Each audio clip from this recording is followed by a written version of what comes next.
अल्हम्दुलिल्लाहि रब्बिल आलमीन वल आक़िबतु लिल मुत्तक़ीन वस्सलातु वस्सलामु अला अशरफिल अंबियाइ वल मुरसलीन व अला आलिहि अत्तय्यिबीन अत्ताहिरीन व अस्हाबिहिल हादीन अल महदीयीन अम्मा बअद फ़क़द क़ाल अल्लाहु तबारक व तआला फ़िल कलामिल मजीद वल फ़ुरक़ानिल हमीद फ़अऊज़ु बिल्लाहि मिनश शैतानिर रजीम बिस्मिल्लाहिर रहमानिर रहीम इन्नल्लाहा व मलाइकतहु युसल्लूना अलन नबिय्य या अय्युहल्लज़ीना आमनू सल्लु अलैहि व सल्लिमू तस्लीमा अल्लाहुम्मा सल्लि अला सय्यिदिना मुहम्मदिन व अला आलि सय्यिदिना मुहम्मदिन व बारिक व सल्लिम सल्लु अलैहि सलातुन व सलामुन अलैका या हबीबी या रसूलल्लाह सल्लल्लाहु तआला अलैहि व सल्लम।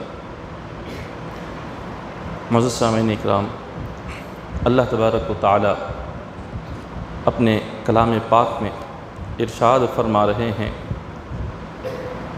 या अय्युहल्लज़ीना आमनू अतीउल्लाह व अतीउर रसूल।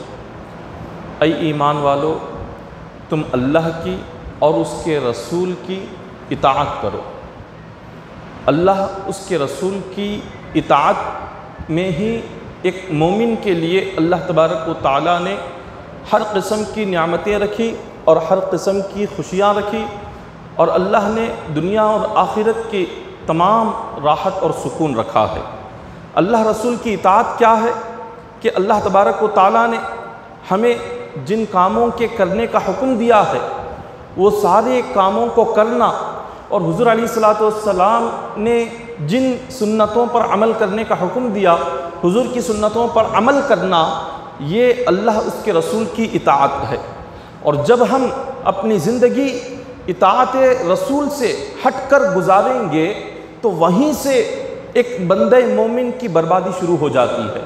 अल्लाह उसके रसूल के अहकामात से हटकर, कुरान और हदीस से हटकर जब हमारी ज़िंदगी गुजरने लग जाती है तो यहीं से हमारी आखिरत और दुनिया दोनों की बर्बादी शुरू हो जाती है। इसीलिए बुजुर्गान दीन फरमाते हैं, अल्लाह ताला ने इस उम्मत को 5 नियामतें अता फरमाई।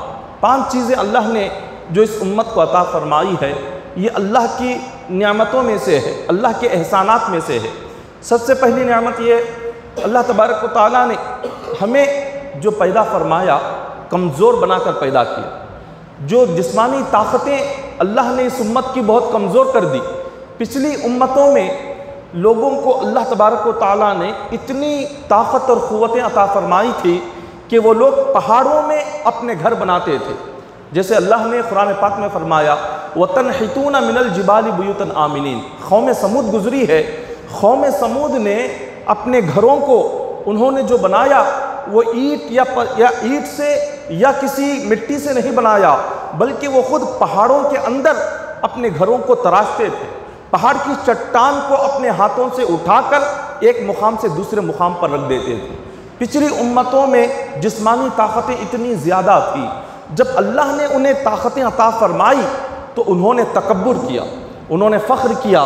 तो जब अल्लाह तबारक व तआला ने इस उम्मत को दुनिया में पैदा फरमाया तो इस उम्मत की जिस्मानी ताकत बहुत कमज़ोर कर दी, इस उम्मत के जिस्म को कमज़ोर कर दिया ताकि इस उम्मत में तकब्बुर ना आए।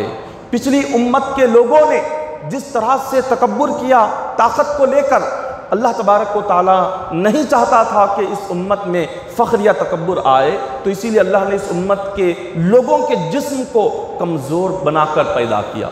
जिस्मानी ताकतें पिछली कौम के लोगों की ताकत से इस कौम में, इस उम्मत में बहुत कम है, बहुत ज़्यादा छोटी ताकत है। और उसके बाद दूसरी जो चीज़ है जो अल्लाह ने हमें जो अता फरमाई, पिछली उम्मतों में जो लोगों के जिस्म होते थे वो बहुत ज़्यादा बड़े होते थे, बहुत ही बड़े, और लंबाई और चौड़ाई बहुत ही बढ़कर होती थी। इस उम्मत मोहम्मदिया के जो जिस्म है, पिछली उम्मत के जिस्मों में सबसे छोटे जिस्म है। बनी इसराइल में एक शख्स था, औज बिन उनुख उसका नाम था, औज बिन उनुख। ये बनी इसराइल में ये एक ऐसा शख्स था कि अल्लाह ने इसको इतनी ताकत और क़ुव्वत, इतनी लंबाई चौड़ाई अता फरमाई थी, जब ये दरियाए नील में जाकर खड़ा होता तो दरियाए नील का पानी इसके घुटनों को लगता था। दरियाए नील का पानी इसके घुटनों तक आता था, और जब कभी इसको भूख लगती तो ये समंदर में हाथ डालकर मछली निकालता और सूरज की गर्मी से मछली भूनकर खाता था। सूरज के करीब इसका हाथ पहुंचता था, इसका सर आसमान के करीब था। हज़रत मूसा अलैहिस्सलाम की कौम में ये बहुत बड़ा नाफरमान था। आपकी कौम के जो काफिर और मुशरिक लोग थे, उन्होंने इसको अपना बादशाह बनाया, इसको अपना सरदार बनाया। मूसा अलैहिस्सलाम के खिलाफ जंग करने के लिए आ गए। हज़रत मूसा अलैहिस्सलाम ने अल्लाह से दुआ की और आपका असा जो था, आपने अल्लाह से कहा कि मौला इसका मुकाबला कैसे करूं? अल्लाह तबारक व तआला ने फरमाया, मैंने तुम्हें जो असा अता किया, तुम्हारे हाथ में जो छड़ी है, उस असा से आप इसको मारो। हज़रत मूसा अलैहिस्सलाम की भी अल्लाह ने जो लंबाई अता फरमाई थी, वो तकरीबन 60 हाथ के करीब हज़रत मूसा अलैहिस्सलाम की लंबाई थी। आपका जो असा था, आपका असा भी तकरीबन उतना ही लंबा था। हज़रत मूसा अलैहिस्सलाम छलांग लगाते हैं, कई हाथ लंबी छलांग आपने लगाई और अपने असे को लेकर आपने जब औज बिन उनुख को मारा तो आपकी जो छड़ी थी वो उसके पैर के टखने को जाकर लगी। जो पैर का टखना, जहां वजू बनाते वक्त में जिस पैर के टखने के ऊपर पानी पहुंचाना है, जहां पैर पर उभरी हुई हड्डी होती है, हज़रत मूसा अलैहिस्सलाम इतनी लंबाई रहने के बावजूद और इतनी बड़ी छलांग लगाने के बावजूद अपने इतने बड़े छड़ी से जैसे ही आपने मारा तो उसके पैर की हड्डी को मार लगा, वो ज़मीन पर गिरा और उसी तकलीफ से वो मर गया। तो पिछले लोगों के जिस्म बहुत बड़े थे, लेकिन अल्लाह ने इस उम्मत मोहम्मदिया को जो बहुत ही छोटा जिस्म अता फरमाया। इस उम्मत के लोगों में जितना छोटा जिस्म, जितनी छोटी लंबाई और जितने छोटे हाथ और पैर है, ये किसी उम्मत में इतने छोटे नहीं थे।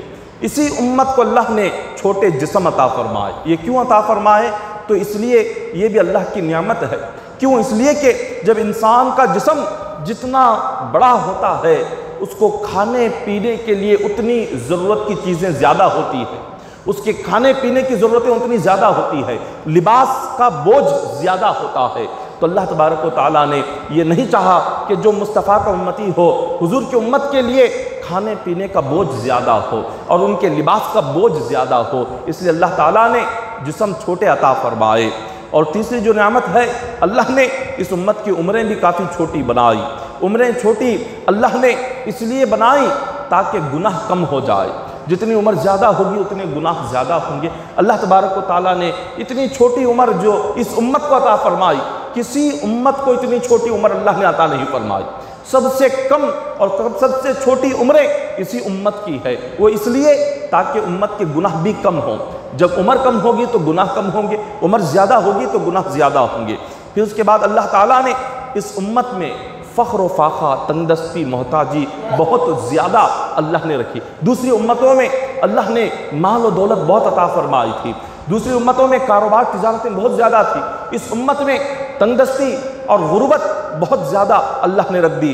क्यों? इसलिए कि जितना इंसान को, जितना अल्लाह ताला अपनी नियामतें अता फरमाएगा, माल और दौलत जितनी ज़्यादा अता फरमाएगा, उतना ज़्यादा हिसाब देना होगा। तो अल्लाह ने चाहा अगर मैं इन्हें कम नियामतें अता करूं, कम रोज़ी अता करूं, कम रिस्क अता करूं, कम माल और दौलत अता करूं, इनका हिसाब व किताब भी आसान हो जाएगा, हिसाब व किताब में आसानी होगी। इसलिए अल्लाह ताला ने इस उम्मत को बहुत ही थोड़ा सा रिस्क अता फरमाया, बहुत ही माल और दौलत अल्लाह ने इस उम्मत में कम फरमा दी। और पांचवी जो अल्लाह की नियामत है वो ये कि इस उम्मत को सबसे आखिर में भेजा, जबकि अल्लाह तबारक व तआला सारी उम्मतों में सबसे ज़्यादा इसी उम्मत को अल्लाह ने बुलंद दर्जा अता फरमाया, लेकिन दुनिया ने सबसे आखिर में भेजा। वो इसलिए भेजा ताकि ख़बरों में ज़्यादा वक्त इंतज़ार ना करना पड़े, क़ियामत का ख़बर में ज़्यादा वक्त तक इंतज़ार ना करे, इसीलिए अल्लाह ने हमें सबसे आखिर में भेजा है। ये अल्लाह तबारक व तआला की वो नियामतें हैं जो अल्लाह ने सिर्फ इसी उम्मत को अता की, किसी और उम्मत को अता नहीं फरमाई। आका अलैहिस्सलाम की खिदमत में एक सहाबी आते हैं, अबू अय्यूब अंसारी रज़ी अल्लाह तआला अन्हु, ये रिवायत करते हैं कि हुज़ूर अलैहिस्सलाम से किसी ने आकर ये सवाल किया कि या रसूलल्लाह सल्लल्लाहु अलैहि वसल्लम, सबसे बेहतरीन इंसान कौन है? सबसे बेहतरीन इंसान की निशानी क्या है? आका अलैहिस्सलाम ने उस सहाबी को बड़ा प्यारा जवाब दिया। हुज़ूर अलैहिस्सलातु वस्सलाम ने फरमाया, सबसे बेहतरीन इंसान वो है जो दुनिया में जो अपनी बीवी के साथ अच्छा सलूक करता है, नरमी से पेश आता है, सख्ती नहीं करता। जो बंदा मोमिन नरमी के साथ अपनी बीवी से पेश आए तो हुजूर ने फरमाया वो सबसे बेहतरीन मोमिन है, वो सबसे बेहतरीन इंसान है। हज़रत अब्दुल्ला इब्न उमर एक हदीस पाक रिवायत करते हैं, हुजूर अलैहिस्सलातु वस्सलाम ने फरमाया, तुम में से हर शख्स दुनिया में ज़िम्मेदार है। अल्लाह ने हर एक को एक ज़िम्मेदारी अता फरमाई है। अगर वालिदैन हैं तो वालिदैन औलाद के ज़िम्मेदार है, शोहर है तो बीवी का ज़िम्मेदार है, अगर बीवी है तो वो शोहर के ज़िम्मेदार है। अल्लाह तबारक व तआला ने हर एक को एक दूसरे का ज़िम्मेदार बनाया। अब हुजूर फरमाते हैं जब क़यामत का दिन होगा, सारे लोग खड़े होंगे, अल्लाह ताला तमाम ज़िम्मेदारों को लाएगा, एक एक ज़िम्मेदार से सवाल करेगा। जो वालिद होगा, अल्लाह ताला वालिद से कहेगा कि तुम ज़िम्मेदार थे अपनी औलाद के, क्या तुमने अपनी ज़िम्मेदारी अदा की या नहीं अदा की। अल्लाह ताला शोहर से पूछेगा कि तुम ज़िम्मेदार थे अपनी बीवी के, क्या तूने अपनी ज़िम्मेदारी अदा करी या नहीं अदा की। अल्लाह ताला बीवी से सवाल करेगा कि तुम ज़िम्मेदार थे अपने शोहर के, क्या तुमने अपनी ज़िम्मेदारी अदा की या नहीं अदा की। वो सवाल पूछेंगे कि मौला हमारी ज़िम्मेदारी क्या थी। अल्लाह तबारक व तआला इरशाद फरमाएंगे तुम्हारी ज़िम्मेदारी ये थी। वालिदैन से कहेंगे तुम्हारी ज़िम्मेदारी ये थी कि तुम अपनी औलाद को दीन सिखाते, अपनी औलाद को दीन पढ़ाते, अपनी औलाद को कुरान और हदीस पढ़ाते, और ये तुम्हारी ज़िम्मेदारी।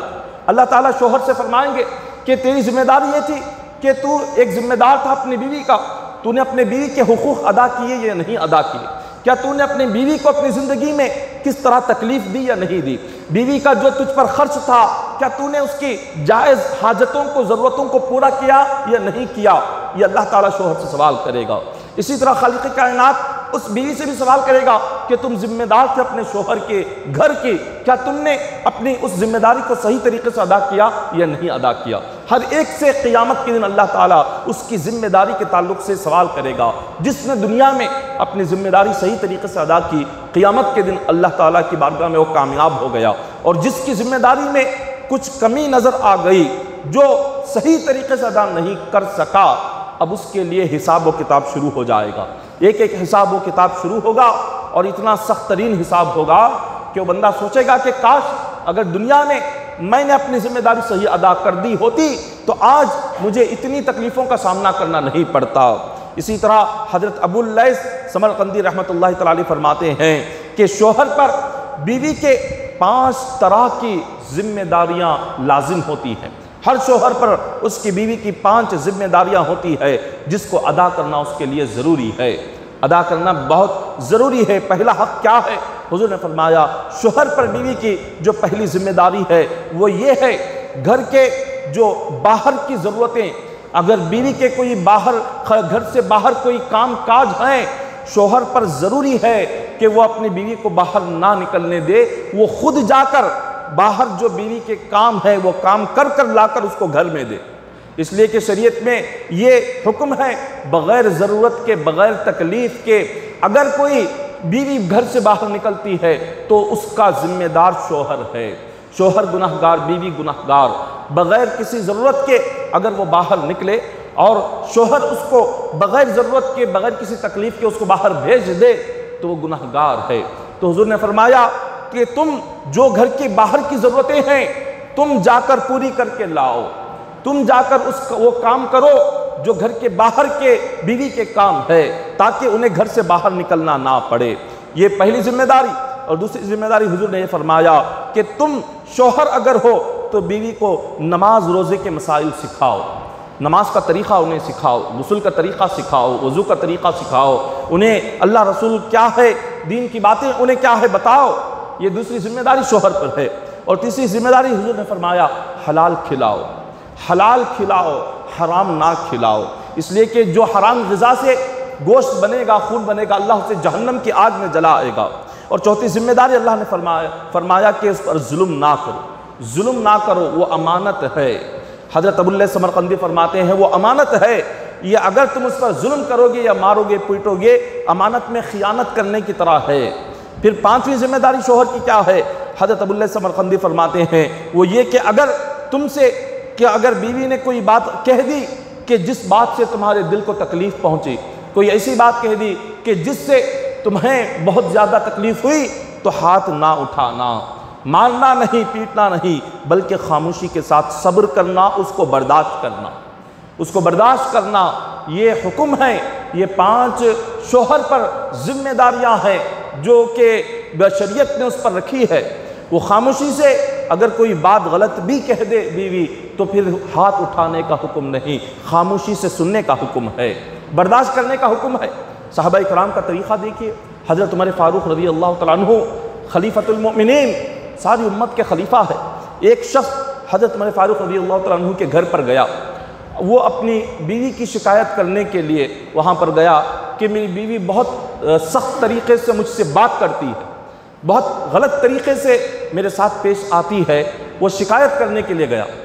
जब वो वहाँ पर पहुँचा तो उसने देखा हज़रत उमर फ़ारूक रज़ी अल्लाह तआला अन्हु की जो बीवी हैं उम्मे कुलसूम रज़ी अल्लाह तआला अन्हा, वो हज़रत उमर फ़ारूक रज़ी अल्लाह तआला अन्हु को डांट रही हैं और बुलंद आवाज़ से बात कर रही हैं और उनकी आवाज़ें घर के बाहर आ रही हैं। वो शख्स ने सोचा, मैं हज़रत उमर फ़ारूक रज़ी अल्लाह तआला अन्हु को अपने घर की शिकायत करने के लिए आया था, अपनी बीवी की शिकायत लेकर आया था, लेकिन इनके घर का भी वही मामला है और इनकी बीवी इनसे ऐसे सख्त तरीन लहजे में बात कर रही है, इतनी तेज़ अंदाज में बात कर रही है। अब मैं उन्हें क्या शिकायत करूं, अब मैं अपने क्या बात कहूं। ये सुनकर वो वापस चला गया। हज़रत उमर फ़ारूक रज़ी अल्लाह तआला अन्हु ने उसको देख लिया, उसको अपने पास बुलाया, पूछा, तुम यहाँ आए थे मुझसे कुछ बात करने के लिए, अब बग़ैर कुछ कहे खामोशी के साथ जा रहे हो, क्या वजह है? उस शख्स ने पूछा कि हुज़ूर, आप खलीफतुल मोमिनीन हैं, सारी उम्मत के खलीफा हैं और आपका ज़िक्र जो अल्लाह ने कलाम पाक में फ़रमाया और हुज़ूर ने आपकी अज़मतों में कई हदीसें फ़रमाई, आप तो जन्नती हैं, हुज़ूर ने अपनी मुबारक ज़िंदगी में हमसे इरशाद फरमाया, इतना बुलंद आपका मुकाम, इतना बुलंद आपका दर्जा, लेकिन आपकी बीवी आपसे किस तरीक़े से बात कर रही है, इतने तेज़ अंदाज में और ऐसे सख्त लहजे में, और आप सुनकर भी खामोश है। आपने कुछ नहीं कहा, आपने हाथ नहीं उठाया, आपने जवाब नहीं दिया, आपने उन पर सख्ती नहीं की, आपने मारा नहीं, पीटा नहीं। जब मैंने ये बातें सुनी आपके घर से, मैं सुनकर मैंने सोचा आपके घर का ही ऐसा मसला है। जब आपके घर का मसला आप हल नहीं कर पा रहे हैं, तो मेरे घर का मसला आप क्या हल करेंगे। ये सोचकर मैं वापस आ रहा था। हज़रत उमर फ़ारूक रज़ी अल्लाह तआला अन्हु मुस्कुराते हैं, मुस्कुराकर फरमाते हैं कि ऐ बंदे, जिस बीवी ने मुझ पर डांटा और जिस बीवी ने मुझे तेज़ लहजे में बात किया, उसकी चंद बातें थी, लेकिन मेरी बीवी के मुझ पर जो एहसान है, जब मैं उन एहसानात को याद करता हूँ, उन एहसानात के आगे ये कुछ नहीं है। उन्होंने जो बातें की, मेरी बीवी की बातें, मेरी बीवी के एहसान के सामने कुछ नहीं। उस शख्स ने पूछा कि शोहर का बीवी पर एहसान है, ये तो हम जानते हैं, बीवी शोहर पर क्या एहसान करती है, आप वो भी तो बताएं। हज़रत उमर फ़ारूक रज़ी अल्लाह तआला अन्हु ने फरमाया, मेरी बीवी का पहला एहसान मुझ पर यह है कि उसकी वजह से मैं ज़िना से बचा रहता हूँ। अगर वो ना होती तो मुझसे पता नहीं कितना बड़ा गुनाह हो जाता। अल्लाह तबारक व तआला ने मेरी बीवी के ज़रिए से मुझे ज़िना से, गुनाह से महफूज फरमाया। ये पहला एहसान है मेरी बीवी का मुझ पर। और दूसरा एहसान हज़रत उमर फ़ारूक फरमाते हैं, दूसरा एहसान ये है, जब मैं घर से बाहर चला जाता हूँ, वो मेरे घर की साफ़ सफाई करती है, वो मेरे घर के सामानों की हिफाजत करती है, वो मेरे घर की तमाम चीज़ों की देखभाल करती है। मेरे आने तक घर की साफ़ सफाई और घर के सामान की हिफाजत, ये मेरी बीवी का मुझ पर दूसरा एहसान है। और फिर फरमाते हैं, तीसरा एहसान ये है कि वो मेरे कपड़े धोती हैं, मेरे गंदे कपड़ों को मेरी बीवी धोती है, ये तीसरा एहसान है। और फरमाया, चौथा एहसान ये है कि वो मेरी औलाद की गंदगी को अपने हाथों से साफ़ करती है। मेरी औलाद के तहरत और बैतुल खुला को वो जब साफ़ करती है, वो कुछ गंदगी महसूस नहीं करती। ये मेरी बीवी का मुझ पर तीसरा एहसान है, चौथा एहसान है। फिर हज़रत उमर फ़ारूक रज़ी अल्लाह तआला अन्हु ने फरमाया, पाँचवा एहसान ये है, जब मैं भूखा होता हूँ, वो मेहनतें करके, मशक्क़तें करके अपने हाथों से पका कर दस्तरखान पर लाकर खाना रखती है। ये पाँचवा एहसान है। हज़रत उमर फ़ारूक फरमाते हैं, ऐ अल्लाह के बंदे, सोच, ये 5 एहसानात हर बीवी अपने शोहर पर करती है, मगर शोहर हमेशा ये याद रखता है कि उसने क्या एहसान बीवी पर खिलाया है। हर शोहर अपनी बीवी पर करने वाला एहसान याद रखता है, अपनी बीवी को खिलाना वो याद रखता है, अपनी बीवी को उसने कपड़े पहनाया वो याद रखता है, अपनी बीवी को उसने जो जेवर पहनाए वो याद रखता है, लेकिन बीवी ने शोहर पर क्या एहसान किया है ये याद नहीं रहता। हज़रत उमर फारूक रज़ियल्लाहु तआला अन्हु कहते हैं, क्या ये एहसान क्या तेरी बीवी तुझ पर नहीं करती? क्या तू अपनी बीवी की वजह से तू गुनाह से बचा नहीं है? अपनी बीवी की वजह से तू भी तो जिना से बचा हुआ है, और तेरी बीवी तेरे घर की हिफाजत करती है, और तेरी बीवी तेरे बच्चे की गंदगी को साफ करती है, तेरे बच्चे की तरबियत और परवरिश करती है, अपने हाथों से उसके तहरत और बैतुल क़िला तेरी औलाद की वो उठाती है, और अपने हाथों से तेरे गंदे कपड़े तेरी बीवी धोती है, और अपने हाथों से जब तू भूखा होता है तो वो खाना बनाकर दस्तरखान पर ला कर रखती है। ये 5 एहसानात जब हर बीवी अपने शोहर पर करती हो तो उसके बदले में क्या तुम उसकी 2 बातें सुन नहीं सकते? क्या इस एहसान के बदले में क्या तुम 2 बातें बर्दाश्त नहीं कर सकते? क्या इस एहसान के बदले में क्या तुम कभी कभार अपनी बीवी के गुस्से को बर्दाश्त नहीं कर सकते? हज़रत उमर फारूक रज़ियल्लाहु तआला अन्हु सारी उम्मत को ये एक नसीहत कर रहे हैं, सारी उम्मत को हज़रत उमर फारूक रज़ियल्लाहु तआला अन्हु एक पैगाम दे रहे हैं कि कितना एक शोहर पर बीवी का एहसान कितना ज़्यादा है। फिर आगे हज़रत अनस बिन मालिक रज़ियल्लाहु तआला अन्हु फरमाते हैं कि दुनिया में बंदा जो भी खर्च करता है, जितना जो भी वो माल खर्च करता है, क़यामत के दिन उसका हिसाब उसको देना पड़ता है। अगर उसने ज़रूरत से ज़्यादा खाया तो उसका भी हिसाब देना पड़ता है, लेकिन 4 ऐसी चीज़ें हैं, 4 ऐसी जगह हैं, अगर वहाँ पर खर्च करे तो अल्लाह उसका हिसाब ही नहीं करता, अल्लाह उसका सवाल ही नहीं करता। अल्लाह को वो 4 मुकामात पर खर्च करना इतना पसंद आता है, खुदा फरमाता है कि बंदे इन 4 जगहों पर जो तू जितना चाहे खर्च कर ले, मैं क़यामत के दिन इसका सवाल करूँगा ही नहीं। वो 4 मुकामात क्या है?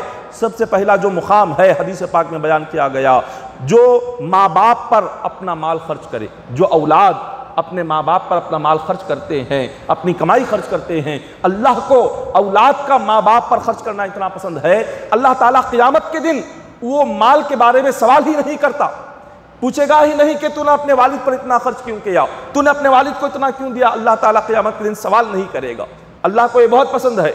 और दूसरा फरमाया, जब बंदा इफ्तार के लिए, इफ्तार के वक्त में जब बंदा इफ्तार के लिए जो माल खर्च करता है वो भी अल्लाह को इतना पसंद है कि क़यामत के दिन अल्लाह इफ्तार पर खर्च किया हुआ माल इसका सवाल नहीं फरमाएंगे। और सहरी पर तीसरा जो खर्च है, सहरी पर खर्च होने वाला माल, सहरी पर जो माल खर्च होता है अल्लाह ताला इसका भी हिसाब क़यामत के दिन नहीं फरमाता। और चौथा, जो बंदा अपने बीवी बच्चों पर अपना माल खर्च करे, ये भी अल्लाह को इतना पसंद है कि क़यामत के दिन अल्लाह इसका सवाल ही नहीं करेगा। और हुज़ूर ने फरमाया, तमाम सदक़े में खैरात जो हम करते हैं, सदक़ा जो करते हैं, सारे सदक़ा सारे खैरात में सबसे बेहतरीन सदक़ा अपनी औलाद पर खर्च करना है, अपनी बीवी बच्चों पर खर्च करना, उनकी जायज़ हाजतों को पूरा करना, उनकी जायज़ तमन्नाओं को पूरा करना, ये सारे खर्चों में सबसे बेहतरीन सदक़ा, सबसे बेहतरीन खैरात है। इसीलिए आज गौर करें कि आज हम बस छोटी सी बातों पर घरों में कई दिनों तक शोहर और बीवी के दरमियान बातें बंद हो जाती हैं, महीनों गुजर जाते हैं, एक दूसरे से बात तक नहीं करते, एक दूसरे का चेहरा नहीं देखते, एक छत के नीचे रहकर कई दिनों तक बगैर बात किए रहना अल्लाह और उसके रसूल को बहुत नापसंद है। एक ही छत के नीचे हो और दोनों शोहर और बीवी हो, सिर्फ एक बात हो गई, शोहर की ज़ुबान से कोई गलत अल्फाज निकल गए या बीवी की ज़ुबान से कोई गलत अल्फाज निकल गए, बस उन्हीं बातों की वजह से कई दिनों तक हम एक दूसरे से चेहरा फेरे हुए और एक दूसरे से बात करना पसंद नहीं करते। जबकि हुजूर ने फरमाया, एक मुसलमान दूसरे मुसलमान से 3 दिन से ज़्यादा वो बात बंद ना करे, 3 दिन से बढ़कर वो अपनी नाराज़गी को दिलों में ना रखे, 3 दिन से ज़्यादा अपने रिश्तों को तोड़ कर ना रखे, बल्कि फरमाया कि जब सामने आ जाए तो ऐसे ना करो कि तुम एक तरफ अपना चेहरा फेर लो और वो अपना एक तरफ चेहरा फेर ले, ऐसे ना करो, बल्कि उन्हें सलाम कर दो। अगर सलाम कर दो किसी वजह से, किसी बात पर अगर तुमने किसी से नाराज़गी इख्तियार कर ली, किसी से तुमने अपना ताल्लुक़ तोड़ लिया, किसी से तुमने अपना रिश्ता तोड़ लिया, अचानक से वो नज़र आ गया, तो हुजूर ने फरमाया सलाम करो उसको, चेहरा ना फेरो। सलाम अगर करोगे तो अल्लाह तबारक व तआला तुम्हें बेइंतहा अज्र व सवाब अता फरमाएगा।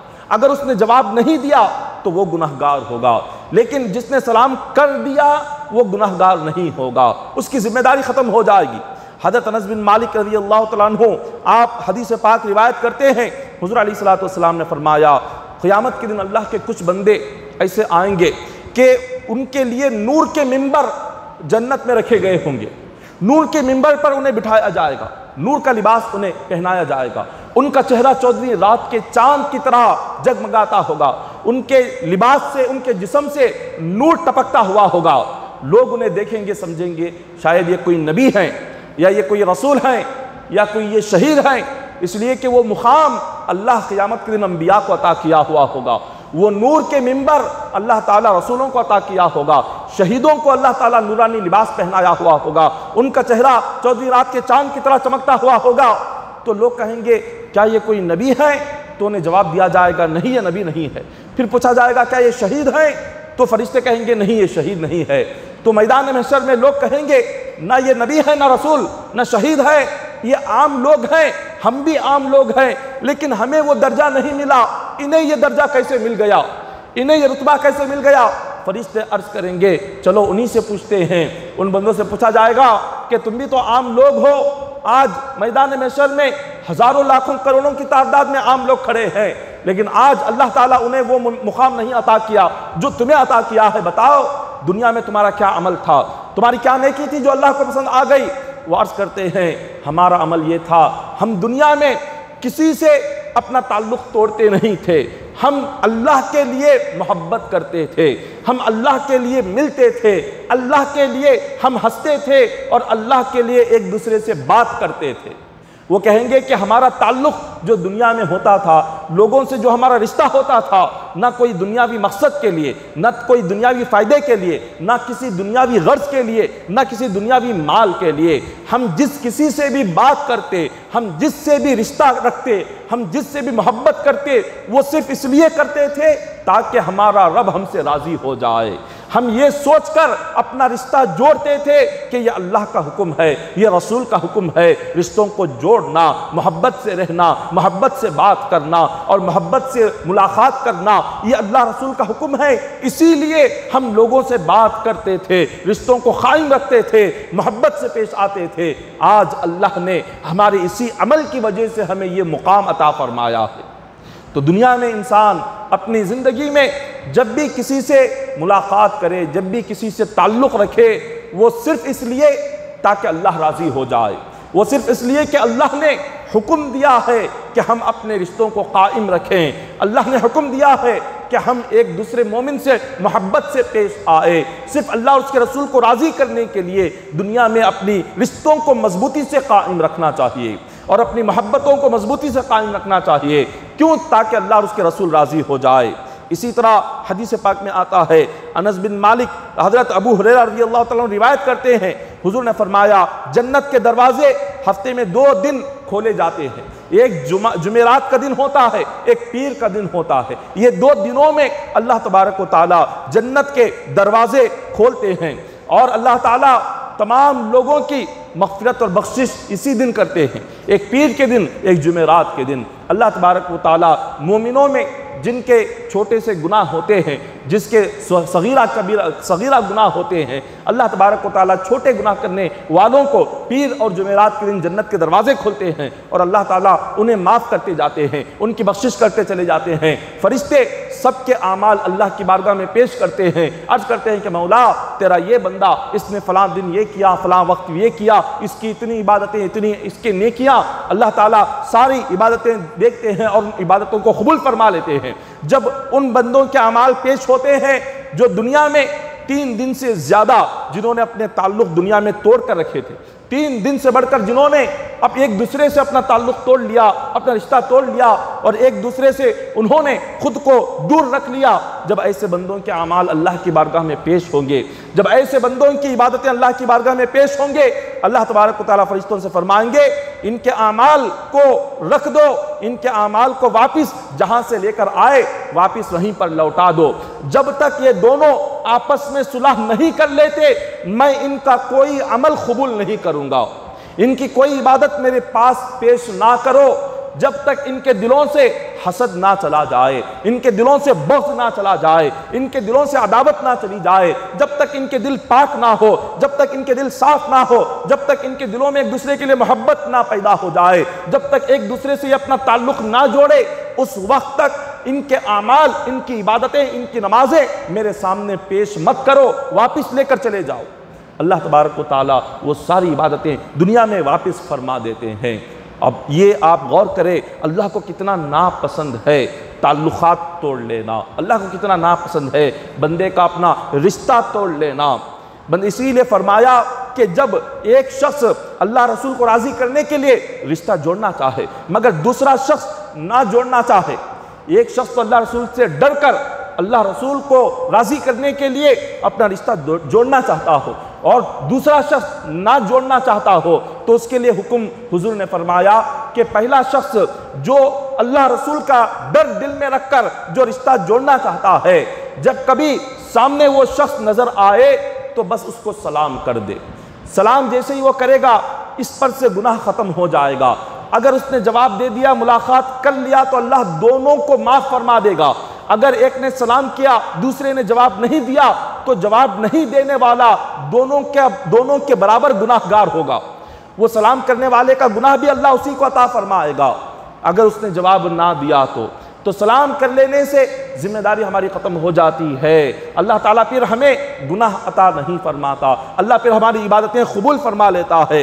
हज़रत अनस बिन मालिक रज़ी अल्लाह तआला अन्हु रिवायत फरमाते हैं कि जब क़ियामत का दिन होगा, अल्लाह तबारक व तआला चंद लोग रब की बारगाह में पेश होंगे।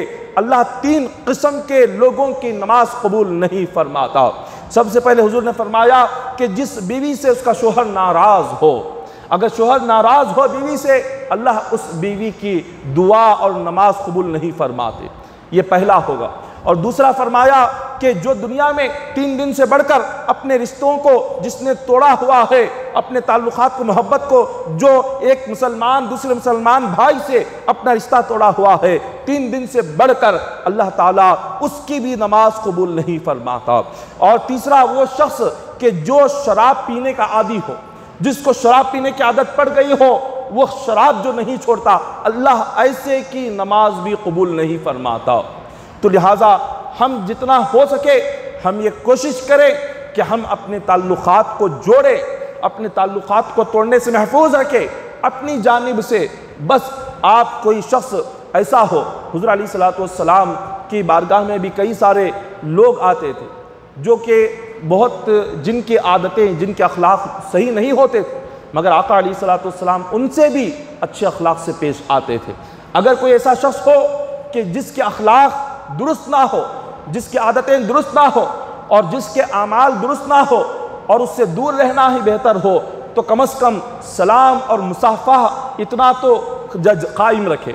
सलाम और मुसाफा जब कभी नज़र आए तो बस सलाम या मुसाफा बस इतना तो कायम रख दे और उस शख्स के ताल्लुक़ से दिल से बुग़्ज़, हसद और कीना निकाल दे। बस अल्लाह ताला उस बंदे की इबादत कबूल फरमा लेगा। उस शख्स के ताल्लुक़ से अपने दिल में कुछ ना रखे, कोई बुराई ना रखे, और जब कभी नज़र आए तो बस सलाम कर ले या कभी मौका मिले मुसाफा कर ले, बस इतना कर रख ले तो बस अल्लाह तबारक व तआला उस बंदे की इबादतें कबूल फरमा लेता। तो बस हमें इस बात के लिए बहुत ख़ास ख्याल रखना चाहिए। हुज़ूर अलैहिस्सलातु वस्सलाम ने फरमाया, हुज़ूर ने फरमाया क्या तुम्हें बताऊं सबसे बेहतरीन सदक़ा क्या है? हल्का सदक़ा जिसमें तुम्हारे लिए मेहनत कम है, सवाब ज़्यादा है। साहबा ने फरमाया कि हुज़ूर आप ज़रूर बताइए। तो हुज़ूर ने फरमाया कि 2 बिछड़े हुए लोगों को मिलाना ये बेहतरीन सदक़ा है। बिछड़े हुए 2 लोगों को मिलाना, सुलह कराना, ये भी बेहतरीन सदक़ा, अल्लाह इसको बहुत पसंद फरमाते हैं। हज़रत अबू दरदा रज़ी अल्लाह तआला अन्हु हुज़ूर अलैहिस्सलातु वस्सलाम की ये हदीस से पाक बयान फरमाते हैं। हुज़ूर ने फरमाया क्या मैं तुम्हें ऐसा अमल बताऊं कि जो नफिल नमाज से भी ज़्यादा बढ़कर है, नफिल नमाज पढ़ने से भी ज़्यादा सवाब, नफिल रोज़ा रखने से भी ज़्यादा सवाब और नफिल सदक़ा करने से भी ज़्यादा सवाब, क्या मैं तुम्हें ऐसी इबादत बताऊं? साहबा ने अर्ज़ किया कि हुज़ूर हाँ आप ज़रूर बताएं। वो कौन सा अमल है जो हमारे लिए इतना बेहतरीन सवाब है कि नफिल नमाज, रोज़ा और सदक़ा इन तीनों इबादत से भी बढ़कर सवाब कौन सा है? तो हुज़ूर ने फरमाया कि दो लोग जिन्होंने अपना ताल्लुक तोड़ लिया, अपना रिश्ता तोड़ लिया, बात ना किया, ऐसे बात नहीं करने वालों को मिलाना, ये अल्लाह को नमाज रोज़ा सदक़े से भी ज़्यादा सवाब है। अल्लाह को इतना पसंद है कि अल्लाह इसको नफिल नमाज, नफिल रोज़ा और नफिल सदक़े से भी बढ़कर बंदे को सवाब अता फरमाते हैं। अल्लाह अकबर। तो ये सुलह अल्लाह को कितना पसंद है, सुलह कराना और बिछड़ों को मिलाना, अल्लाह उसके रसूल को यह अमल इतना पसंद है। सहाबा इकराम फरमाते हैं कि 8 आमाल दुनिया में ऐसे हैं, 8 इबादतें ऐसी हैं कि हर मोमिन को वो करने की आदत बना लेना चाहिए। अगर वो अमल वो बंदे कर ले तो अल्लाह तबारक व तआला उनके लिए दुनिया और आखिरत की नियामतों के दरवाजे खोल देगा। सहाबा इकराम फरमाते हैं कि सबसे पहला अमल ये है कि वो नमाज तहज्जुद की पाबंदी करे। नमाज तहज्जुद ये ऐसी इबादत है कि अल्लाह ताला इससे अपने ख़ास ख़जाने के दरवाजे खोल देता है। अल्लाह तबारक व तआला के कई ख़जाने हैं। नमाज तहज्जुद से अल्लाह तबारक व तआला अपनी ख़जानों में से बेहतरीन ख़जाने बंदों को अता फरमाता है। खुदा के अगर बंदों को खुदा के अगर ख़जाने हासिल करना हो, उसकी रहमत के ख़जाने, उसकी बरकत के ख़जाने, उसकी नियामतों के ख़जाने, ये तहज्जुद से बंदे को मिलते हैं। साहबा इकराम फरमाते हैं अगर कोई बंदा सोए सोए नमाज तहज्जुद का सवाब अगर वो हासिल करना चाहता है तो उसके लिए एक अमल करना। वो अमल क्या है? फरमाया कि दिन जब शुरू हो जाए, सूरज निकलने से लेकर वो सोने तक अपनी कभी अल्लाह की नाफरमानी ना करे, उससे गुनाह ना हो। सूरज निकलने से लेकर वो अगर आराम करने तक अगर उससे अल्लाह की नाफरमानी ना हुई, गुनाह उसने ना किया, तो अल्लाह ताला उसे बिस्तर पर सोए सोए तहज्जुद का सवाब अता फरमाता है। फिर आगे फरमाया दूसरा अमल फरमाते हैं वो ये है, अगर कोई बंदा नफिल रोज़े का सवाब बग़ैर नफिल रोज़े रखे हासिल करना चाहता है। एक तो नफिल रोज़े रख कर बंदे को नफिल रोज़े का सवाब मिलता है। अगर कोई नफिल रोज़े ना रखे और वो ये चाहता हो कि मुझे अल्लाह नफिल रोज़े का सवाब अता करे, तो साहबा फरमाते हैं वो अपनी ज़िंदगी में ज़ुबान की हिफाजत करे, अपनी ज़ुबान को काबू में रखे। जो बंदा अपनी ज़ुबान की हिफाजत करेगा, ज़ुबान को काबू में रखेगा, अल्लाह उसे नफिल रोज़ों का सवाब अता फरमाएगा। ये ज़ुबान ये जो ज़ुबान होती है, हुज़ूर ने फरमाया क़ियामत के दिन लोग इसी ज़ुबान की वजह से जहन्नम में दाखिल किए जाएंगे। साहबा ने फरमाया कि हुज़ूर क्या ज़ुबान भी इतनी बड़ी चीज़ है? आका अलैहिस्सलातु वस्सलाम ने अपनी ज़ुबान पकड़ कर साहबा को फरमाया इसको काबू में रखो, इसको काबू में रखो, इसलिए कि बंदा इसी ज़ुबान से जन्नत में भी जाता है, इसी ज़ुबान से जहन्नम में भी जाता है। ज़ुबान बंदे की बातें, बंदे के अल्फाज और बंदे की ज़ुबान से निकलने वाले जुमले अगर अल्लाह को पसंद आ गए तो बंदा जन्नती है, और उसकी ज़ुबान से निकलने वाले अल्फाज अल्लाह को अगर नापसंद आ गए तो वो जहन्नमी है। तो फरमाया साहबा इकराम फरमाते थे कि अपनी ज़ुबान की अगर हिफाजत करो, अल्लाह तुम्हें नफिल रोज़ा रखने का सवाब अता फरमाएगा।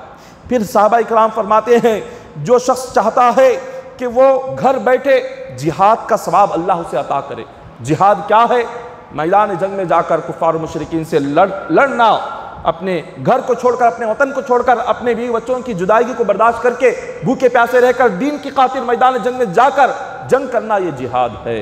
सहाबा किराम फरमाते हैं जो बंदा जिहाद का सवाब हासिल करना चाहे तो वो बंदा अपने नफसानी ख्वाहिशात को छोड़े, अपनी दिल के अंदर पैदा होने वाली जो नफसानी नाजायज़ गंदी ख्वाहिशात है, इन ख्वाहिशात को निकाल दे और अपने दिल को ये गंदी ख्वाहिशात से पाक व साफ करे, अल्लाह उसे जिहाद का सवाब अता फरमाता है। फिर आगे बयान फरमाया कि जो शख्स सदक़े का सवाब लेना चाहता है, अगर सदक़ा करने की ताकत नहीं है, सदक़ा करने की तो ताकत नहीं है, लेकिन सदक़े का सवाब उसको चाहिए, सदक़े का अज्र उसको चाहिए, सदक़े की बरकत चाहिए, तो साहबा फरमाते हैं उस बंदे को ये करना है कि जितना इल्म उसके पास है, वो जितना जानता है दीन के ताल्लुक़ से, वो जितना जानता है अल्लाह रसूल शरीयत के ताल्लुक़ से, उतने दीन के मसाइल वो दूसरों को सिखाए, उतना दीन की बातें वो दूसरों को बताए। जब वो अपनी सीखी हुई दीन की बातें दूसरों को बताएगा, जब तक लोग उस पर अमल करेंगे, अल्लाह उसे सदक़े का सवाब अता फरमाएगा। दूसरों को दीन की बातें सिखाना भी सदक़ा है, इल्म दीन के मसाइल बताना भी सदक़ा है। फिर आगे बयान फरमाया कि हज का अज्र सवाब तो जिसका अल्लाह ताला हज पर बंदे को अता करता है, जिसका कोई वहम व गुमान भी नहीं करता, इतना सवाब बंदे को मिलता है। लेकिन कोई बंदा हज करने से मजबूर हो, हज करने की ताकत ना हो, ना माली ताकत हो, ना जिस्मानी ताकत हो हज करने की, और वो हज का सवाब हासिल करना चाहता है, तो साहबा फरमाते हैं वो जुमा की नमाज पाबंदी के साथ और वक्त से पहले मस्जिद में अगर हाजिर होगा, अल्लाह उसे हज का सवाब अता फरमाएगा। पाबंदी के साथ, सुन्नतों के साथ, सारी जुमा की सुन्नतें अदा करके पूरे दिल के साथ जब वो वक्त से पहले नमाज जुमा के लिए वो मस्जिद को जब हाजिर हो जाएगा, इसकी आदत बना लेगा, अल्लाह तबारक व तआला उसको हज का सवाब अता फरमाता। इतनी अजमत और फजीलत है जुमा के लिए आने की, और पाबंदी के साथ आने की, और पूरे अदब के साथ आने की, वक्त से पहले आने की। तो जुमा ये क्या है? ईदुल मुमिनीन है। इस ईदुल मुमिनीन को हमें वक्त से पहले आकर अल्लाह के घर में बैठना चाहिए, बिल्कुल नमाज के करीब आना।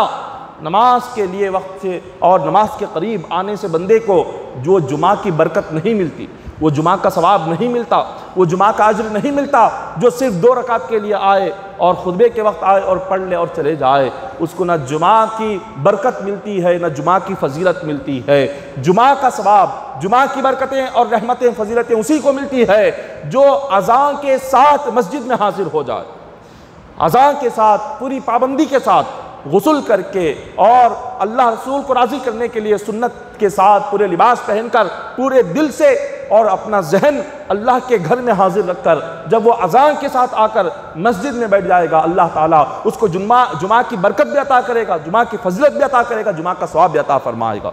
और फिर आगे फरमाते हैं, अगर कोई बंदा इबादत गुजार लोगों का दर्जा हासिल करना चाहता है और वो इबादतें कर लेता है, लेकिन 5 वक्त नमाज पढ़ता है, उससे बढ़कर वो और ज़्यादा इबादत नहीं करता, और वो चाहता है कि अल्लाह उसे इबादत करने वालों का दर्जा अता फरमाए, बड़ी इबादत करने वालों का दर्जा उसे मिले, तो साहबा फरमाते हैं वो 2 बिछड़े हुए लोगों को मिलाकर उनके दरमियान सुलह कर दे। 2 बिछड़े हुओं को मिलाना, उनके दरमियान सुलह कराना अल्लाह ताला को इतना पसंद है कि अल्लाह उसे इबादत करने वालों के बराबर दर्जा अता फरमाएगा, और उनके दिलों से बग़्ज़ को निकाल दे, हसद को निकाल दे, उनके दिलों से वो अदावत को निकाल दे, तो अल्लाह ताला इबादत करने वालों का सवाब अता करेगा। अगर कोई इबादत करके, कोई नमाज पढ़ के एक दूसरों के दिलों में एक के लिए हसद पैदा करेगा और दूसरों के लिए वो बग़्ज़ पैदा करेगा, किसी की कोई बुराई बयान करके किसी के दिल में अगर कोई शख्स नमाज पढ़ के, रोज़ा रख कर और इबादत करके किसी दूसरे के बारे में कहकर दिलों में बग़्ज़ जब पैदा करेंगे, हसद अदावत पैदा करेंगे, अल्लाह तबारक व तआला उनकी किसी इबादत को पसंद नहीं फरमाता। खुदा उस बंदे को कभी पसंद नहीं करता, वो चाहे जितनी भी बड़ी इबादत करे, वो दूसरों के दिलों में जो बग़्ज़ पैदा करता है, बुराई बयान करता है एक मोमिन के ताल्लुक़ से दूसरे मोमिन को बिछड़ाता है, दूसरे मोमिन को जुदा कराता है, दोनों के दरमियान मोहब्बतें ख़त्म करता है, दोनों के दरमियान लड़ाई और झगड़े जो डालता है, ऐसा करने वाला चाहे जितना बड़ा इबादत गुजार क्यों ना हो, जितना बड़ा नमाजी क्यों ना हो, अल्लाह को वो हरगिज़ पसंद नहीं है। फिर उसके बाद सहाबा इकराम फरमाते हैं, जो बंदा औलिया का दर्जा हासिल करना चाहता है, औलिया का दर्जा जो बंदा हासिल करना चाहता है, तो दुनिया में वो जो अपने लिए पसंद करता है, अपने मोमिन भाई के लिए वही चीज़ को पसंद करे, अपने लिए जो चाहते हैं दूसरे के लिए वही चाहे, अपने लिए जो नापसंद करते हैं दूसरे के लिए वही नापसंद करे। बंदा अपने लिए क्या चाहता है? हर बंदा अपने लिए नियामतें चाहता है, खुशियाँ चाहता है, सेहत चाहता है, तंदुरुस्ती चाहता है, अपने लिए वो अल्लाह की नियामतें चाहता है, वो अल्लाह का रिज़्क़ चाहता है, रोज़ी चाहता है। तो जो कुछ हम अपने लिए चाहते हैं, एक मोमिन के लिए भी वही चाहना है। जो अपने लिए दुआ करते हैं, एक दूसरे मोमिन के लिए वही दुआ करना है। हम अपनी ज़िंदगी के लिए अपने लिए जो अच्छा सोचते हैं, एक मोमिन के लिए भी वही अच्छा सोचना है, और अपने लिए जो नापसंद करते हैं दूसरे के लिए वही नापसंद करना है। इंसान अपने लिए क्या नापसंद करता है? बंदा चाहता है कि उस पर कोई आफत ना आए, उस पर कोई बला ना आए, उस पर कोई मुसीबत ना आए, किसी किस्म की मुश्किल उस पर ना हो, वो राहत और सुकून से रहे। जो हम अपने लिए चाहते हैं, जो अपना मोमिन भाई है, जिससे रिश्ता खूनी रिश्ते का भाई नहीं, खूनी रिश्ते से जिसका ताल्लुक़ है वो भाई नहीं, ईमान के रिश्ते से जिसका ताल्लुक़ है, जो एक मुसलमान है, ऐसे मुसलमान के लिए भी वही नापसंद करना है जो हम खुद के लिए नापसंद करते हैं, और हम अपने लिए हर अच्छाई को पसंद करें और दूसरे के लिए ये चाहे कि वो बर्बाद हो जाए, दूसरे के लिए चाहे कि उस शख्स पर आफत आ जाए, वो बला उस पर बला आ जाए या उस पर कोई मुश्किल आ जाए। अपने लिए हर अच्छाई और दूसरे के लिए बुराई अगर चाहें तो समझ जाएं हमारे दिल में ईमान अभी मुकम्मिल नहीं हुआ, हमारा ईमान अभी आधा अधूरा है। और ईमान मुकम्मिल तभी होता है, बंदा उसी वक्त में कामिल मोमिन कहलाता है कि जब वो जो अपने लिए चाहता है वो दूसरे मोमिन भाई के लिए चाहे, वो अपने लिए जो नापसंद करता है दूसरे के लिए वही नापसंद करे। अगर ये ख्याल पैदा हो गया, ये दिल में ये सारी चीज़ें आ गई, तो हम अल्लाह के महबूब बंदे बन गए, हम अल्लाह के करीब लोगों में से शामिल हो गए। इसीलिए बयान किया गया, हज़रत अली बिन हुसैन रज़ी अल्लाह तआला अन्हु रिवायत करते हैं, जब क़यामत का दिन होगा, क़यामत के दिन अल्लाह तबारक व तआला आदम अलैहिस्सलाम से लेकर क़यामत तक पैदा होने वाले हर एक बंदे को अल्लाह मैदान महशर में जमा करेंगे। सारे लोग जमा होंगे, 3 किस्म के बंदे होंगे जो क़यामत के दिन बग़ैर हिसाब के अल्लाह उन्हें जन्नत में दाखिल करेगा। बाकी सारे लोग हिसाब व किताब के लिए परेशान होंगे। कोई मीज़ान पर अपने आमाल का वज़न होता हुआ देखकर परेशान रहेगा, कोई पुल सिरात का रास्ता देखकर परेशान रहेगा, कोई हिसाब व किताब को देखकर परेशान रहेगा, कोई अल्लाह के गज़ब व जलाल को देखकर परेशान रहेगा, कोई क़यामत की वहशत और हौलनाकी को देखकर परेशान रहेगा, कोई क़यामत की हैबत, क़यामत की घबराहट को देखकर वो बर्दाश्त नहीं कर सकेगा। हर बंदा अपनी अपनी तकलीफ़ में क़यामत के दिन होगा। लेकिन 3 किस्म के बंदे ऐसे होंगे कि खुदा उनसे फरमाएगा, आज ना तुम्हारे आमाल का हिसाब लूँगा, ना तुम्हें पुल सिरात पर चलाऊँगा, ना मैं तुम्हारे आमाल को मीज़ान के तराजू में रखूँगा, आज तुम्हें बग़ैर हिसाब के सीधे जन्नत में दाखिल कर दूँगा। वो 3 किस्म के बंदे कौन है? तो फरमाया, मैदान महशर में एक आवाज़ आएगी, फरिश्ता ऐलान करेगा कि फ़जीलत वाले लोग कहाँ हैं? खुदा का फरमान है, फ़जीलत वाले लोग खड़े हो जाएं। चंद लोग खड़े होंगे और वो सीधे जन्नत की तरफ जा रहे होंगे। फरिश्ते पूछेंगे, क्या तुम्हारा हिसाब हुआ? वो कहेंगे, नहीं, हमारा हिसाब तो नहीं हुआ। उनसे पूछा जाएगा, क्या बग़ैर हिसाब के तुम जन्नत में दाखिल होगे? तो वो लोग कहेंगे कि हाँ, अल्लाह का तो हुक्म यही है कि हम बग़ैर हिसाब के जन्नत में दाखिल हो जाए। फरिश्ते पूछेंगे कि बताओ, तुम दुनिया में क्या करते थे, तुम्हारा अमल क्या था जिसकी वजह से आज अल्लाह तबारक व तआला तुम्हें बग़ैर हिसाब के जन्नत में दाखिल कर रहा है? वो अर्ज़ करेंगे, दुनिया में हमारा अमल ये था, लोग हम पर ज़्यादती करते थे, लोग हमारे ताल्लुक़ से बुरा भला कहते थे, लोग हमारी बुराइयां बयान करते थे, हम उनकी बुराइयां सुनकर उन्हें माफ़ कर देते थे। जो हमारे साथ बुराई करता हम उसके साथ अच्छाई किया करते थे, जो हमें बुरा कहता हम उसे माफ़ करते।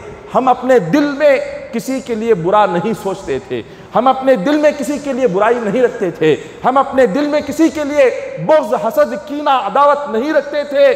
फरिश्ते अर्ज़ करेंगे, आज तुम्हारे इसी अमल की वजह से अल्लाह बग़ैर हिसाब के तुम्हें जन्नत में दाखिल कर रहा है।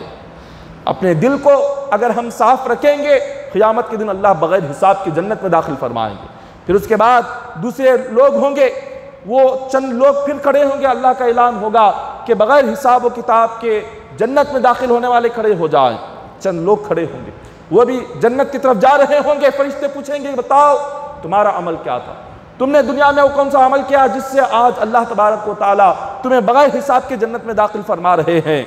वो कहेंगे, क्या फरिश्तों, हमारा अमल ये था कि हमारे नफ्स में कई नाजायज़ ख्वाहिशात पैदा होते थे, हमारे नफ्स में कई सारे गंदी आरज़ुएँ पैदा होती थी, हम अपने दिल से सारी गंदी आरज़ुओं को, नफ्सानी ख्वाहिशात को निकाल कर फेंक देते थे और कभी हमने अपनी ख्वाहिशात पर अमल नहीं किया, कभी हमने नफ्सानी ख्वाहिशात के पीछे नहीं गए, हमने अपनी नफ्सानी ख्वाहिशात को कुर्बान करके हम अल्लाह की इबादत करते थे।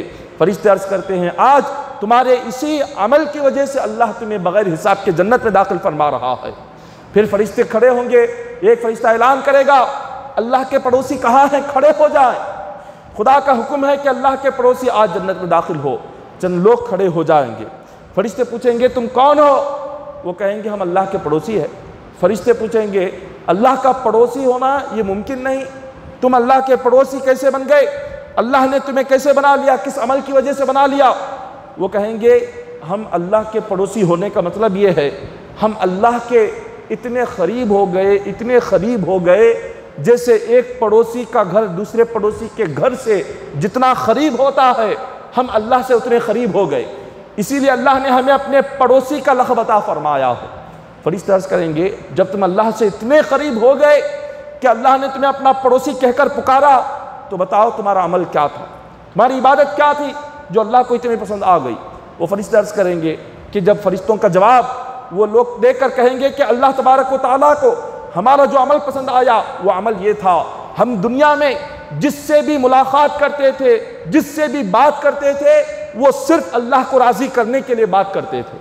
हमारी मुलाकातें, हमारी मोहब्बतें, लोगों से हमारा मिलना, लोगों से अपना ताल्लुक़ रखना, लोगों से हमारा रिश्ता रखना, ये सारी चीज़ें न दुनियावी गर्ज के लिए थी, न दुनियावी फ़ायदे के लिए थी, न दुनियावी मकसद के लिए थी। हमारे रिश्ते, हमारे नाते, हमारे ताल्लुकात, हमारी बातें, हमारी मुलाकात और हमारे मिलना, ये सब कुछ सिर्फ अल्लाह को राज़ी करने के लिए होता था। हम जिस किसी से दुनिया में मिलते थे, हमारी नीयत ये होती थी कि अल्लाह उसके रसूल का फरमान है कि एक दूसरे से मिलकर रहो, मोहब्बत से रहो। हम बस अल्लाह उसके रसूल के फरमान पर अमल करते हुए हम लोगों से मिलकर अपने रिश्ते को बाकी रखते थे। अल्लाह को यही अदा इतनी पसंद आ गई कि अल्लाह ने हमें अपना पड़ोसी बना लिया है। ये अल्लाह तबारक व तआला के ख़ास और महबूब बंदे होते हैं। इसी तरह हज़रत अबू हुरैरा रज़ियल्लाहु तआला अन्हु रिवायत करते हैं कि हुज़ूर अलैहिस्सलातु वस्सलाम ने फरमाया, क़ियामत के दिन अल्लाह तबारक व तआला खुद इरशाद फरमाएंगे, खुदा खुद फरमाएंगे कि कहाँ है वो लोग जो मेरे लिए दुनिया में एक दूसरे से मोहब्बत करते थे, उन्हें लाओ, उन्हें बुलाओ। फरिश्ते अल्लाह की बारगाह में पेश करेंगे।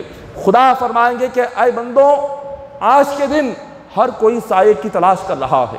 क़ियामत का जो दिन होगा, क़ियामत के दिन सारे बंदे एक मैदान में जमा हो जाएंगे और ऐसा मैदान होगा कि उस मैदान में ना कोई दरख्त होगा, ना कोई दीवार होगी, ना कोई पहाड़ होगा, ना कोई पत्थर होगा।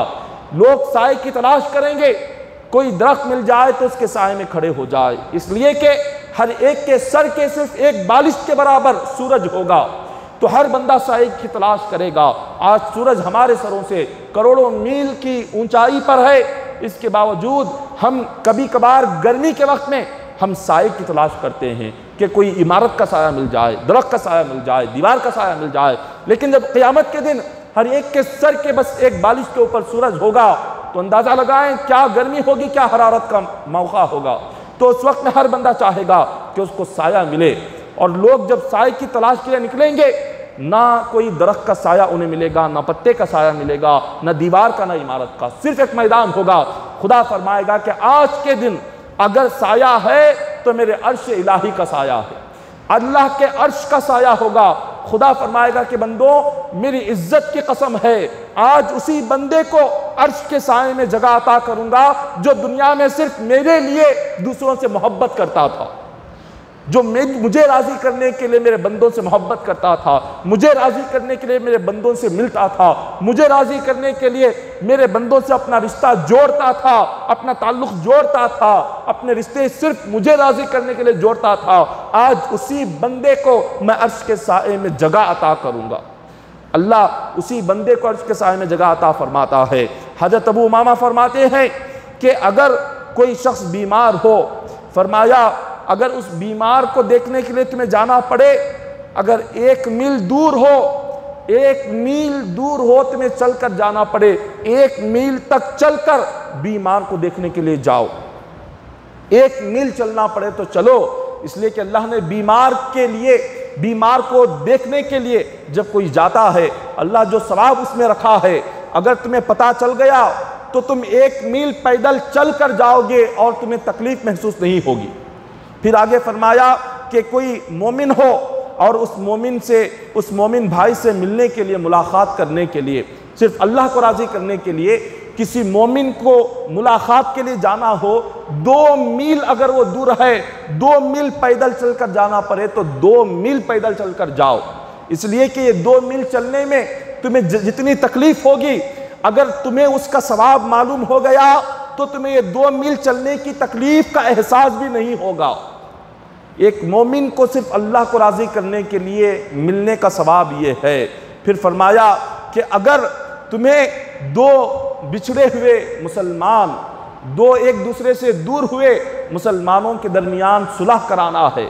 दो अलग हुए मुसलमानों को अगर मिलाने के लिए 3 मील तक पैदल चलकर जाना पड़े तो 3 मील तक सफर करके पैदल जाओ और उन बिछड़े हुओं को जाकर मिला कर आओ। अगर तुम्हें पता चल जाए उसका सवाब क्या है, ये 3 मील चलने की तकलीफ तुम भूल जाओगे। इतना अल्लाह तबारक व तआला ने अजर व सवाब रखा। फिर उसके बाद फरमाते हैं कि जब कोई शख्स दो अलग हुए बिछड़े हुए लोगों को मिलाने के लिए जब वो कोई एक कलिमा कहता है, एक बात कहता है, अल्लाह ताला एक एक बात पर एक एक गुलाम आज़ाद करने का सवाब अता फरमाता है। लेकिन आज उम्मत में बिछड़े हुओं को मिलाना ये बहुत ही कम लोग मिलते हैं, लेकिन बिछड़ाने वाले बहुत ज़्यादा हमें नज़र आ जाते हैं। आप देखें, आपस में मोहब्बतें दिलों में पैदा करने वाले बहुत कम मिलेंगे, लेकिन दिलों में नफ़रतें पैदा करने वाले बहुत ज़्यादा मिल जाएंगे। हसद पैदा करने वाले बहुत ज़्यादा मिल जाएंगे। बग़्ज़ और अदावतें पैदा करने वाले एक दूसरे के लिए दिलों में बहुत ज़्यादा मिल जाएंगे। अच्छे दोनों के दोस्तियों को तोड़ने वाले आपको बहुत ज़्यादा मिल जाएंगे।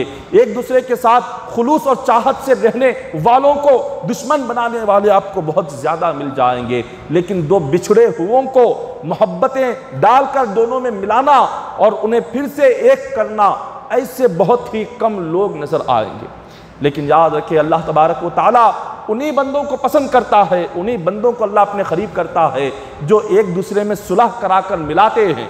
जो बिछड़ाते हैं, अल्लाह ताला उन लोगों के लिए दुनिया में भी कहीं ना कहीं अल्लाह उन्हें अज़ाब अता फरमाता है।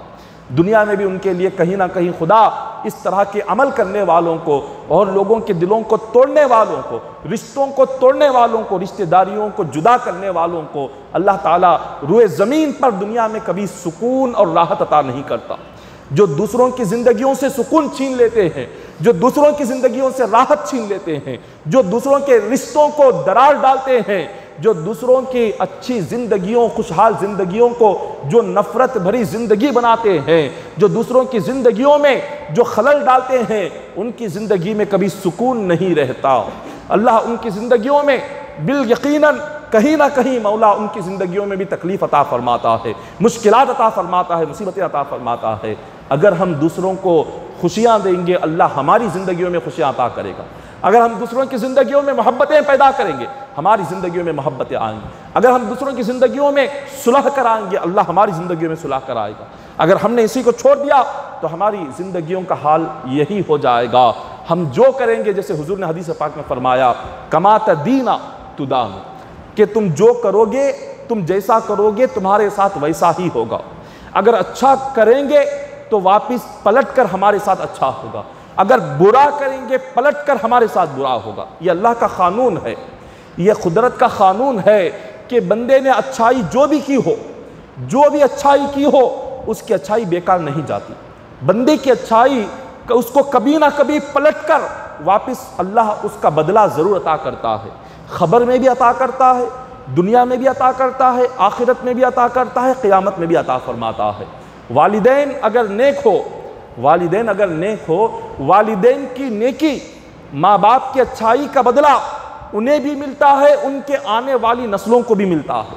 अगर माँ बाप ने कुछ अच्छा किया है, उनके अच्छे आमाल, उनके अच्छे काम, उनके अच्छे अखलाक, ये तमाम चीज़ें अल्लाह उन्हें भी इसका बदला देगा और उनके औलाद को भी इसका बदला देगा। अगर वालिदैन ने अपनी ज़िंदगी में अच्छाइयाँ नहीं की, दूसरों को तकलीफ़ दिया, दूसरों को परेशान किया और दूसरों पर जुल्म किया, दूसरों के हुकूक़ को छीना, तो ये तमाम गुनाहों का बदला अल्लाह उन वालिदैन को भी इसकी सज़ा अता करता है और उनके साथ साथ औलाद को भी इसकी सज़ा अता करता है। वालिदैन की अच्छाई बच्चों को मिलती है, उनकी बुराई का सिला, उनकी बुराई की सज़ा उनके औलाद को मिलती है। अल्लाह ताला ने कुरान पाक में फरमाया, व अम्मल जिदारु फकान लिग़ुलामैनि यतीमैनि फिल मदीनति व कान तहतहु कन्ज़ुल लहुमा व कान अबूहुमा सालिहा फ़अराद रब्बुका अन यब्लुगा अशुद्दहुमा व यस्तख़रिजा कन्ज़हुमा रहमतम मिन रब्बिक व मा फ़अलतुहु अन अम्री ज़ालिका तअवीलु मा लम तस्ति' अलैहि सब्रा। ये अल्लाह तबारक व तआला ने सूरह कहफ़ में 16वें पारे में इरशाद फरमाया कि हज़रत मूसा अलैहिस्सलाम, खिज़र अलैहिस्सलाम एक कौम के पास गए। वहाँ जाकर उन लोगों से पानी मांगा, रोटी मांगा, फ़अबौ अन युज़इफ़ुहुमा फ़वजद फ़ीहा जिदारन युरीदु अन यनक़ज़ फ़अक़ामा क़ाल लौ शि'त लत्तख़ज़्त अलैहि अजरा। जब मूसा अलैहिस्सलाम ने उनसे कुछ खाने के लिए, मेहमान नवाज़ी के लिए उनसे कहा, उन्होंने उनकी मेहमान नवाज़ी नहीं की, उन्हें रोटी नहीं दी, उनके लिए खाने पीने का इंतज़ाम नहीं किया। हज़रत मूसा अलैहिस्सलाम जलाल में आ गए और उसी कौम के कुछ लोग एक दीवार के नीचे बैठे हुए थे। दीवार गिरने वाली थी। हज़रत ख़िज़र अलैहिस्सलाम ने गिरती हुई दीवार को खड़ा कर दिया, उसको गिरने नहीं दिया। वो जिन लोगों पर गिरने वाली थी उन लोगों की जान जाती, आपने उनकी जान बचा दी। हज़रत मूसा अलैहिस्सलाम ने फरमाया, जिन लोगों ने हमारी मेहमान नवाज़ी नहीं की, जिन लोगों ने हमारे लिए खाने पीने का इंतज़ाम नहीं किया, हमने उनसे कहा तब भी उन लोगों ने हमारे खाने पीने का इंतज़ाम नहीं किया, आपने उनके साथ इतना अच्छा सलूक किया, उनके गिरने वाली दीवार को आपने क्यों ठहरा कर दी? उन पर गिरती उनको एहसास होता कि उन्होंने अल्लाह के नबियों के साथ जो गलत सलूक किया, उनके मेहमान नवाजी नहीं की, कि अल्लाह तबारक व तआला ने उसके बदले में उन्हें सज़ा अता फरमाई, उन्हें एहसास तो होता। आपने क्यों उस गिरती हुई दीवार को रोका, क्यों उसको सही कर दिया, उन लोगों पर गिरने क्यों नहीं दिया? तो हज़रत ख़िज़र अलैहिस्सलाम फरमाने लगे, व अम्मल जिज़ारु फ़काना लिग़ुलामैनि यतीमैनि फ़िल मदीना व काना तहतहु कंज़ुल लहुमा। फरमाते हैं वो जो दीवार थी, दीवार के नीचे ख़जाना था और वो उसी कौम में दो यतीम बच्चे थे। वो दो यतीम बच्चे, उनके वालिदैन का इंतकाल हो गया, अब उन बच्चों की जिम्मेदारी लेने वाला कोई नहीं। वो जो दो बच्चे थे, यतीम बच्चे, उनके वालिदैन बड़े नेक थे, बड़े अच्छे थे। अल्लाह तबारक व तआला ने चाहा वो दो यतीम बच्चों की तरबियत और परवरिश करने के लिए वो ख़जाना उन बच्चों तक पहुँचा दे। वो छोटे से थे, खुदा ने चाहा कि जब वो बालिग हो जाए, जब वो नौजवान हो जाए, तब वो ख़जाना उन तक पहुँचाए। आज अगर वो दीवार गिर जाती, सारी कौम के लोग उस दीवार की मिट्टी हटाने के लिए आते। जब उस दीवार की मिट्टी हटाते तो उसके नीचे का ख़जाना उन लोगों को मिल जाता। खुदा ने चाहा कि वो ख़जाना उन्हीं यतीम बच्चों को मिले, उनके वालिदैन की नेकी की वजह से। इसीलिए मैंने उस दीवार को ठहरा कर दिया, ताकि जब वो बच्चे नौजवान हो जाए तो वो ख़जाना उन तक पहुँचे, कौम के कोई लोग उसको ना ले। इसीलिए वो दीवार गिरने नहीं दी। तो कुरान पाक की इस आयत पर गौर करें कि वालिदैन नेक थे, इंतकाल हो गया, बच्चों को छोड़ गए, उन बच्चों का कोई देखने वाला नहीं, तरबियत करने वाला नहीं, परवरिश करने वाला नहीं, उन पर खर्च करने वाला नहीं। अल्लाह ने उनके लिए ख़जाने की हिफाजत की, अल्लाह ने उनके लिए ख़जाने की हिफाजत की। क्यों रखा? इसलिए कि माँ बाप के अच्छे काम, माँ बाप की अच्छाइयाँ इतनी थी कि अल्लाह उन अच्छाइयों का बदला उनकी औलाद को दे रहा है। तो माँ बाप की अच्छाइयाँ अल्लाह ताला औलाद तक पहुँचाता है। तो लिहाजा अगर हम चाहते हैं हमारी औलाद सुकून से रहे, हमारी औलाद की औलाद सुकून से रहे, हम सुकून से रहे, तो हम दूसरों की ज़िंदगियों का सुकून ख़त्म ना करें, दूसरों की ज़िंदगियों में खलल ना डालें, दूसरों की ज़िंदगियों में झगड़े ना डालें, दूसरों की ज़िंदगियों में चुगली ना करें, दूसरों की ज़िंदगियों की खुशियों को बर्बाद ना करें, दूसरों की ज़िंदगियों में जाकर उनकी बुराई ना करे, एक दूसरे की गीबत ना करे, एक दूसरे की चुगलियाँ ना करे, रिश्ते ना तोड़े और मोहब्बतें ना ख़त्म करे। जब हम दूसरों की ज़िंदगियों को हम अच्छा राहत और सुकून से रहने देंगे, दूसरों की ज़िंदगियों में जब हम खलल नहीं डालेंगे, अल्लाह हमारी ज़िंदगियों में भी खलल पैदा नहीं फरमाएगा। हम दूसरों की मोहब्बतों को देखकर, दूसरों की खुशियों को देखकर अगर हम खुश होंगे, अल्लाह हमारी ज़िंदगी में भी खुशियाँ अता फरमाएगा। तो लिहाजा अपने सीनों को हसद से पाक करना बहुत ज़रूरी है। बुग़्ज़, हसद, कीना, अदावत, ये तमाम चीज़ों से दिल को साफ़ रखें, फिर देखिए अल्लाह क्या नियामतें अता फरमाता है। दुआ है कि अल्लाह ताला हम तमाम की ज़िंदगियों में अपनी नियामतें और बरकतें अता फ़रमाएँ। मौला अपनी रहमत की बारिश फ़रमाएँ। इलाहुल आलमीन हम तमाम की जायज़ दुआओं को अपने हबीब के सदक़े में कबूल फ़रमा ले। मौला अपनी तमाम दुनियावी और उखरवी नियामतें, रहमतें, बरकतें हमें अता फ़रमा। इलाहुल आलमीन हम तमाम की नमाज़ों को कबूल फ़रमा, हमारी इबादतों को कबूल फ़रमा, हमारी मेहनतों को, मशक्क़तों को कबूल फ़रमा। इलाहुल आलमीन हमें अपनी सारी ज़िंदगी तेरे दीन की खिदमत में लगाने की तौफ़ीक़ अता फ़रमा। मौला हमें अपनी सारी ज़िंदगी कुरान पाक पढ़ने पढ़ाने में लगाने की तौफ़ीक़ अता फ़रमा। कुरान पाक की खिदमत करते हुए हमें अपनी ज़िंदगी गुजारने की तौफीक अता फरमा। इलाहुल आलमीन आखिरी सांस तक मौला तेरे दीन और तेरे कलाम पाक की खिदमत करने की तौफीक और मौका अता फरमा। मौला हमें अपने आखिरी सांस तक मौला तेरे घर की खिदमत करने की तौफीक और मौका अता फरमा। मौला हमें आखिरी सांस तक तेरे इस कलाम पाक की खिदमत और तेरे दीन की खिदमत करने की तौफीक और मौका अता फरमा। इलाहुल आलमीन हम तमाम को हलाल रिज़्क़ अता फरमा। मौला हराम रिज़्क़ से हम तमाम को महफूज फरमा। इलाहुल आलमीन हम तमाम के रिज़्क़ में खैर व बरकत अता फरमा। मौला हमारी कमाइयों में बरकत अता फरमा, हमारी रोज़ी में कुशादगी अता फरमा। बारी ताला जो बीमार हैं उन्हें शिफाए कुल्ली अता फरमा।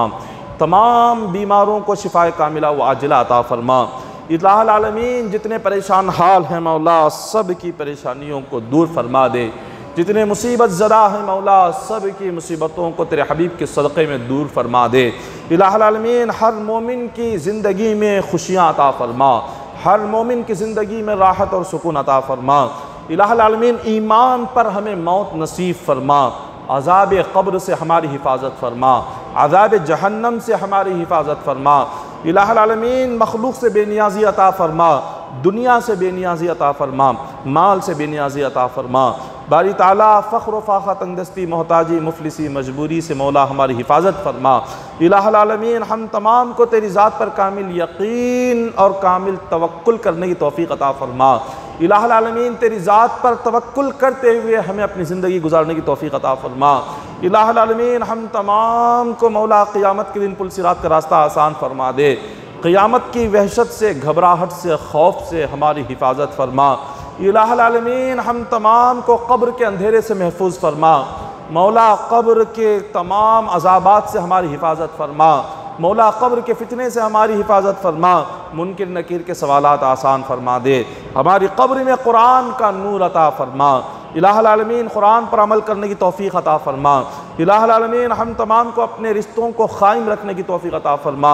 इलाहुल आलमीन हम तमाम की ज़िंदगियों में मोहब्बतें अता फरमा। मौला एक दूसरे के दरमियान इत्तेहाद और इत्तेफ़ाक़ अता फरमा। हमारे सीनों को हसद, बुग़्ज़, अदावत से पाक व साफ़ फरमा दे।